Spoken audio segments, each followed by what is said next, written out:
Alright, welcome to the final episode of my Momodora Reverie under the Moonlight, insane difficulty, leave only, no items, no vitality fragments, guided walkthrough. We're getting close to the end, and other than some backtracking, there are only 2 boss fights and a mini boss left. The latter we're going to face right now. It might seem initially that there is no tell which the real one is and which one are clones, but there is, it's just hard to see. The one hovering closest to the ground is the real one. Unfortunately, that can be hard to differentiate, especially when not all of them are on screen at once. But if you spot the right one, always go in for the attack, because the clones and their projectiles immediately disappear as soon as you hit the real one.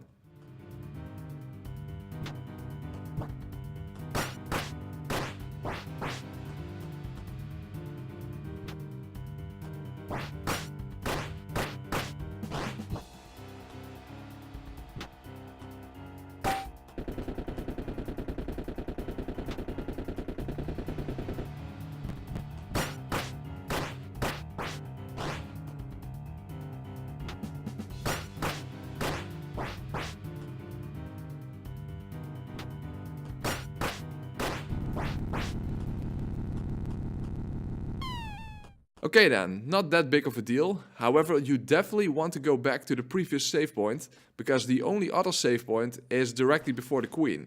So if you die along the way, you will have to do that mini boss fight over again. Now, as I said in the previous part, I shouldn't even be here yet, because when I reach the final save point, I am undoing all of this progress, since that save point cannot be warped to. So I'm afraid that the vast majority of this episode consists of backtracking. Now, you could of course just go for the bad ending, but it's kinda lame when you automatically die after the second phase against the queen. Also, I simply want to include every fight in its totality. Okay, immediately knock the orange lady into the spikes, and of course make sure you don't fall in there yourself, and then be ready to dodge through the witch's projectile. And after you kill the skeleton, carefully jump up to trigger both of the blocks to launch to the left side of the screen, because you don't want to take the chance that those will hit you from behind. Okay, this is tricky. Jump at the last possible moment when the platform crumbles and hit the first skeleton with a jump attack. If you act too early, the projectile from the second skeleton will hit you, and if you act too late, you will fall down into the spikes. Watch out for the magic pillars coming from beneath you when you are on the elevator. Stay on one side, and as soon as you see them spawn beneath you, get to the other side. Remember that the entire stream is a hitbox.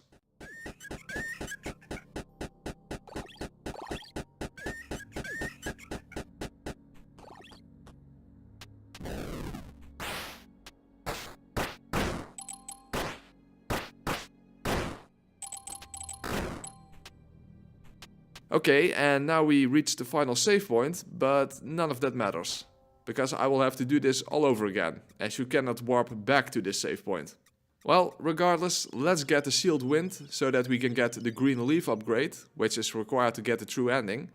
Moreover, it also increases your damage output, which comes in handy both against the queen herself, but also against the secret boss fight against Squire. I'll leave in all the backtracking, but in case you want to skip it, I will leave a timestamp in the comment section.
One thing to be wary of is that as soon as you get back up, the witch will make a magic stream emerge from underneath you, so there is no room for hesitation.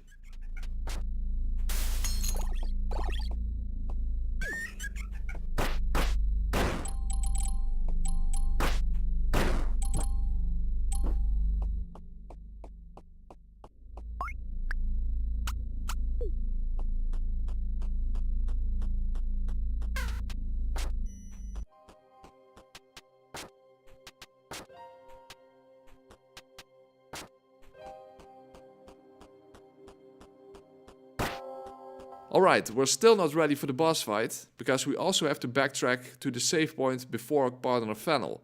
Because behind an illusory wall is a ladder leading to an item that we need to give to Choir. And that will result in a boss fight with her, when we enter the previously locked door at the top of the tall ladder leading to the monastery. Unfortunately, this means going past the bomb enemy again with the spiked ceiling and the falling blocks. Isn't that nice?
Alright, now it is time for the secret boss fight.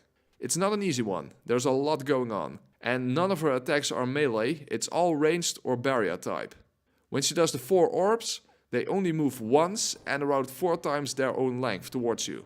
Stay close to her barrier in anticipation of her swirling orbs. And roll away as soon as you see a white flash. Also, do not stay too close to the barrier in case she makes it explode. Get attacks in until you see the flash.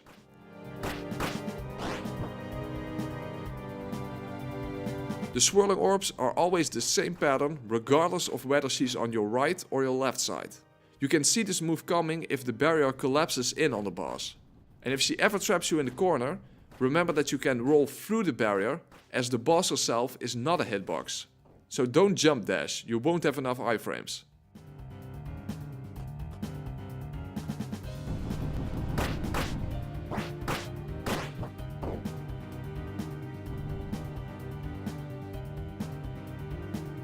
A good strategy for the 4 individual orbs is to roll through them, so you are immediately in position to deal with the swirling orbs.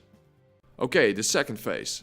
Small orbs can be outrun or outrolled, and when you attack the boss, always be ready to roll away when you see a red flash. That means that she makes a barrier move outwards, and you will likely need to roll through it, sometimes simultaneously with dodging the small orbs. Keep an eye on the top of the screen, as projectiles will start raining down when you see a white flash coming from the ceiling. She can also sometimes do the 4 larger orbs.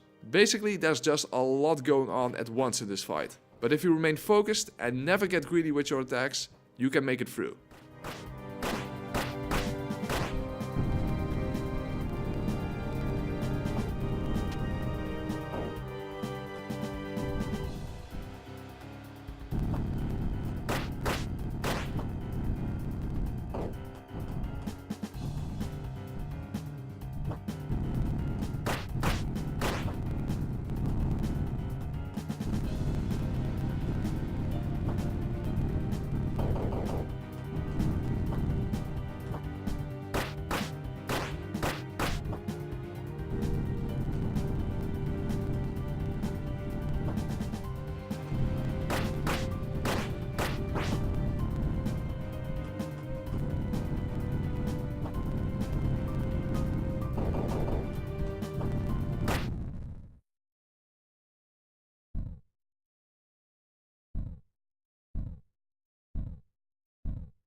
Okay then, only the final boss remains, the queen herself. Unfortunately, as should be obvious by now, apart from the mini-boss in the castle, I have to do everything over again from the second to last save point, as that is the final one you can warp to. So just keep in mind that there is a more optimal order of events than how I did it.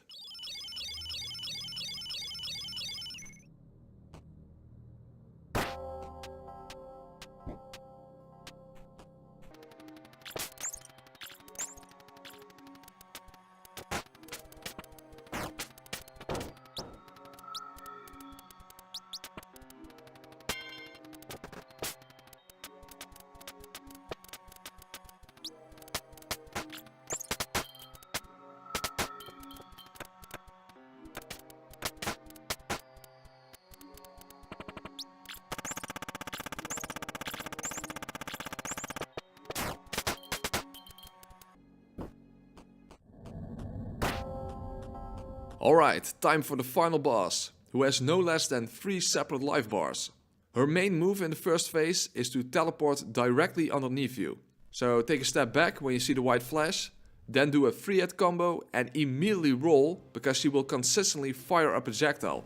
But this way it will move down into the floor, so you don't have to worry about the lingering hitbox. When she emerges from the side, hit her twice, roll away, roll back through the projectile and attack again.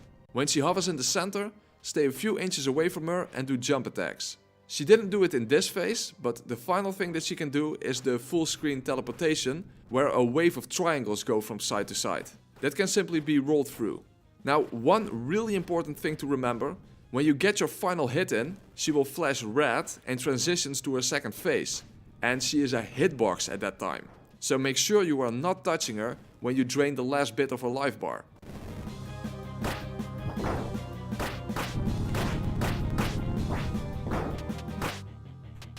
The second phase is rather deceptive, as the barrier around her is not a barrier at all. It has no hitbox. So you only need to watch out for the swirling triangles. Hit her until you have no more room left and get directly underneath her. When you can move again, do not be underneath her, as she can leave green orbs behind when she teleports away.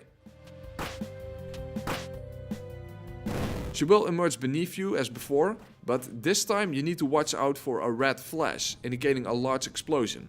So do not get greedy with your attacks. It's better to miss some opportunities to get damage in than to get reckless and take a hit yourself.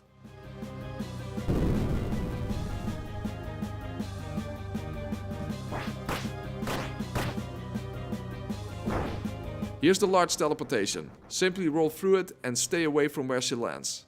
She didn't do it in this fight, but she can also hover in the center and cause the same kind of large explosions. So be very careful with your jump attacks then, as there are also triangles in your way, on the left, on the right and on the floor in the center.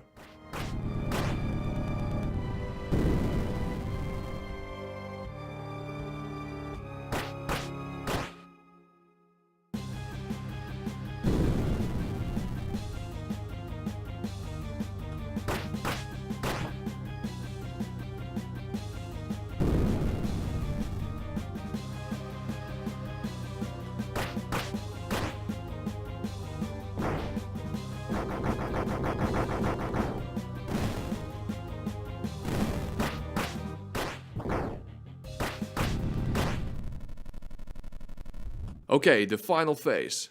During this transition she is not a hitbox, fortunately. The final phase only consists of 3 moves, and for the most part you can stay in the center of the arena, because her first move is to cause 2 large explosions on the left and right side of the screen, so you can safely attack when you stay in the center. However, watch out that the third hit of your combo launches you a bit forward. When she charges a projectile attack, move to the corner and roll as soon as she fires. Don't do a jump dash, that's really not as safe, as you can fire 2 types of projectiles, but rolling from the corner works against both types. A jump dash has 2 different timings for both types of projectiles. The final thing to be aware of is that explosions can emerge from the center, so watch out for a white flash underneath your feet when you are attacking her.